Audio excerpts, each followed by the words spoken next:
On a wildflower trail above Monterey Bay, a hiker walks past a leaning guard tower and a rusting chain-link fence. A faded sign warns of unexploded grenades. On the other side of the wire, live munitions still sit in the sand. This is one of the most beautiful coastlines in America and a federal Superfund site. It was once the largest Army base in the country, where 1.5 million soldiers trained for war. Then, one spring day, a committee voted, and the base died. But the Army was ordered to give the land back and couldn't. Why? That fence isn't a mistake, it's a debt. And to understand what the Army left buried under those flowers, you have to go back to a time when there was nothing here but cattle and salt air. In 1917, this was open coastal plain, dairy and grazing land bought from the heirs of a Monterey landowner named David Jacks.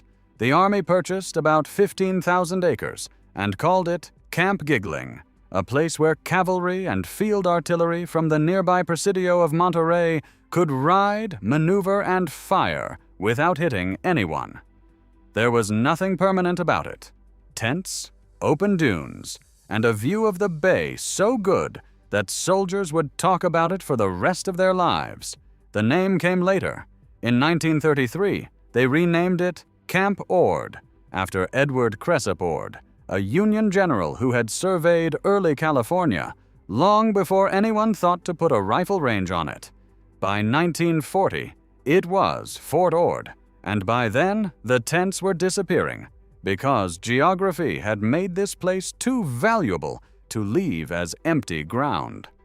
Look at what the land offered: rolling hills for maneuvers, rugged terrain for infantry, 4 miles of beach and dune that could be turned into live fire ranges pointed harmlessly out to sea, and a climate so mild you could train recruits 12 months a year without a winter shutting you down.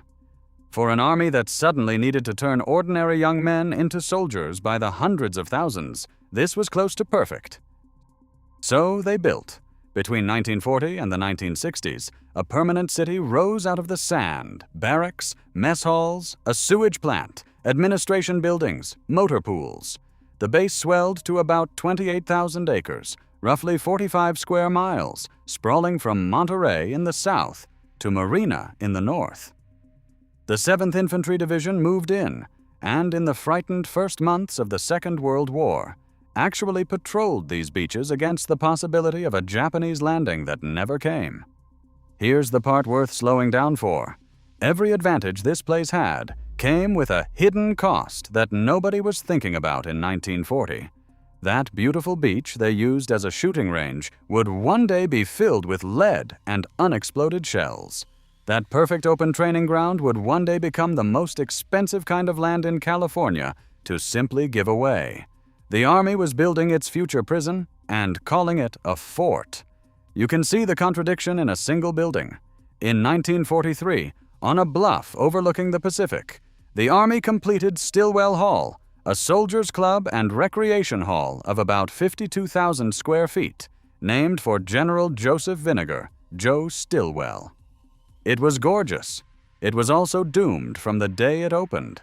When they built it, there were roughly 400 feet of ground between the walls and the edge of the bluff. By 1950, the sea had eaten about 300 of those feet. The Army poured broken concrete down the slope to hold the ocean back. The ocean kept coming. Remember that building.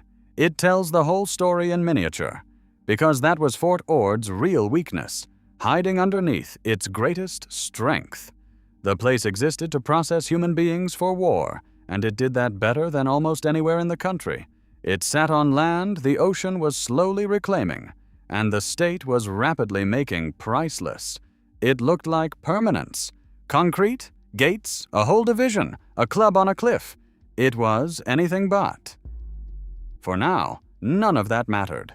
A war was on, and after it another war, and after that, a cold one with no clear end. The country needed soldiers faster than it could imagine, and the gates at Fort Ord were about to swallow young men by the trainload. This quiet stretch of coast was about to become one of the loudest, most crowded human machines the American military ever built. The train stopped at Salinas, and the buses were waiting. A young man stepped off with a cardboard suitcase and a draft notice, and within hours he had a shaved head, a uniform issued to him while he stood at the counter, and a bunk in a wooden barracks that smelled of floor wax and ocean fog. This was the reception station at Fort Ord, and for 2 generations of American men, this was the exact moment their civilian life ended. Reveille came at 6. In the damp cold off the bay, recruits fell out for calisthenics in front of the barracks, then close-order drill across parade grounds, then lectures in wooden bungalows where instructors used blackboards and slides to teach weapons, map reading, and the use of a gas mask. Legend among the recruits held that an inspecting officer wore white gloves to hunt for dust and flipped a coin onto each bunk to see if it bounced off a tight enough blanket. Men who trained here in 1951 said they still made their beds Army-style decades later. Multiply that one recruit by the numbers, and you start to see the machine. From 1947 to 1975, Fort Ord ran as a basic training center, and the soldiers came in waves for Korea, then for Vietnam. At its peak in the 1950s and 60s, as many as 50,000 troops were on this single installation at one time. Over its life, by most accounts, somewhere around 1.5 million young men passed through its gates. The Army itself, in the proclamation that came decades later, put the figure at closer to 1.7 million from the First World War through Desert Storm. Either way, this was not a garrison. It was a human assembly line, and it never stopped. You would recognize some of the faces coming off those buses. In 1951, a drafted 20-year-old named Clint Eastwood landed here and got assigned as a swimming instructor and lifeguard at the base pool, a job that let him sleep in while everyone else froze at dawn. He later said flatly that the pool saved me from going to Korea. He spent his nights working as a bouncer in the bars outside the gate in Seaside, and he fell in with 3 other drafted actors stationed here, Martin Milner, David Janssen, and Richard Long, who pulled him toward Hollywood when they got out. In May of 1961, a skinny recruit named Jimi Hendrix did his basic training on these same grounds. Jerry Garcia passed through in his own short, unhappy Army stint. A war base kept producing people who would define American culture, which is its own strange footnote. But the men in uniform were only half the population. A whole town lived inside the fence and around it. By the end, there were roughly 6,000 units of family housing and more than 4,000 structures, barracks, chapels, schools, a hospital, commissaries. Children caught the bus to school on a base built for war. Wives shopped the commissary lines. There was a base theater, a 36-hole championship golf course carved into the dunes, the swimming pool where Eastwood worked. In 1957, the Army even let a stretch of the eastern land become the Laguna Seca Raceway. This place had a culture, a rhythm, a Friday night payday traffic that flowed out the gates and into the diners and bars of Seaside and Marina. And that is exactly where the trap was quietly tightening. Those 2 cities didn't just border Fort Ord, they lived off it. By some estimates, the base accounted for around 30% of the local economy. Every diner, every bar, every hardware store, every landlord renting to a young sergeant's family, all of it depended on one thing continuing: the mission. Nobody in Seaside in 1965 was building an economy that could survive without the Army. Why would they? The Army had been here since 1717. It felt as permanent as the coastline. It wasn't. Underneath the golf course, the housing tracts, and the pool, the base was leaving a mess it wasn't tracking. Solvents from the motor pools, where mechanics degreased vehicles year after year near 1st Avenue and 12th Street, were seeping toward the groundwater. A 150-acre landfill was quietly leaching trichloroethylene into 3 separate aquifers. Out on the ranges, decades of live fire were salting the soil with lead and unexploded shells across thousands of acres. The machine that turned boys into soldiers was also poisoning the ground it stood on, and almost nobody was writing it down. For now, the base looked invincible. 50,000 soldiers, 1.5 million graduates, a whole home division. That confidence was the dangerous part, because it arrived just before someone in Washington started making a list. The first blow didn't come from an enemy. It came from an accountant's logic and a chemical report. On February 21, 1990, 4 years before a single soldier packed up, the Environmental Protection Agency added Fort Ord to the Superfund National Priorities list. The largest Army base in the country was now, officially, a hazardous waste site. The solvents had reached the aquifers. The plumes had names: TCE, PCE, carbon tetrachloride. The poison was on the federal record before the mission was even over. Then came the committee. In April 1991, the Secretary of Defense read out a list of about 100 bases proposed for closure under the post-Cold War drawdown, and Fort Ord was on it. This was the BRAC process, built in the late 1980s specifically so that Congress could not save individual bases through backroom favors. The Commission's list went to Congress as a single package, up or down, all or nothing. No senator could carve out one fort. The Cold War was ending. California real estate had become some of the most expensive land in the country, and the ranges were too small for modern long-range weapons. On paper, closing Fort Ord would save more than $100 million a year. $100 million. That was the weapon. This base had survived 2 world wars, Korea, Vietnam, and 25 years of standoff on the Korean DMZ. It was killed by a budget line. Leon Panetta, the local congressman, fought it and chaired a task force to plan for reuse. It did not matter. The 7th Infantry Division, about 16,000 soldiers, was ordered north to Fort Lewis, Washington, and the division itself was deactivated. On September 30th, 1994, after 77 years, Fort Ord officially closed its gates. The soldiers left. The problem stayed.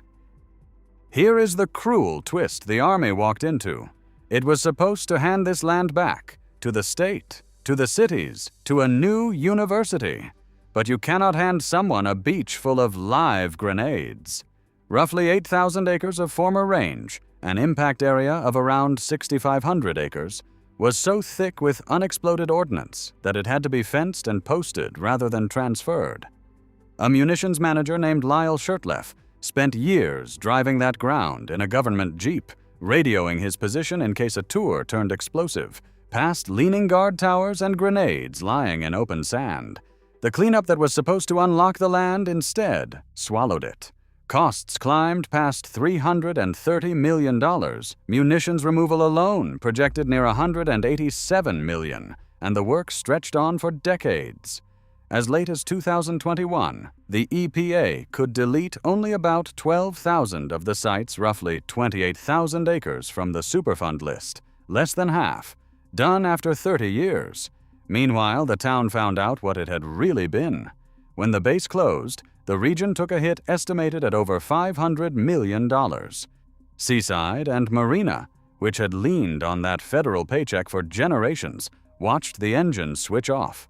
Thousands of empty housing units stood in silent cul-de-sacs, the streets so abandoned that the TV show Mythbusters later used them to crash test cars.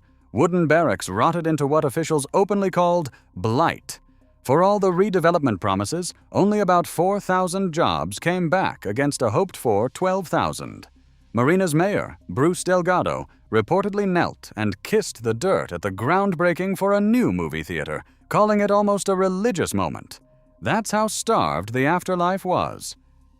And Stillwell Hall, the beautiful club on the bluff, finally lost its war with the ocean. Undermined, full of asbestos and lead paint, eroding 6 to 7 feet a year toward a marine sanctuary, it was demolished in 2003. Today, the parking lot for Fort Ord Dunes State Park sits roughly where it stood. The building that opened looking out at the Pacific was eaten by it. But the strangest thing is what the base became. California State University, Monterey Bay, opened in 1994 on about 1,300 acres of the old post, and Leon Panetta, the man who fought the closure, now has an institute on the campus that replaced the base he tried to save. And in 2012, President Obama signed a proclamation making 14,651 acres the Fort Ord National Monument. The maneuver ground that shelled its own dunes for 77 years is now protected wilderness, maritime chaparral, mountain lions, 35 rare species, kept wild for the exact reason nobody could develop it. The Army preserved this coast by making it dangerous. So the hiker keeps walking, past the Leaning Tower and the warning sign, wildflowers on one side and buried grenades on the other. The gate still stands. The mission behind it is dead. The soldiers left in 1994. The grenades didn't.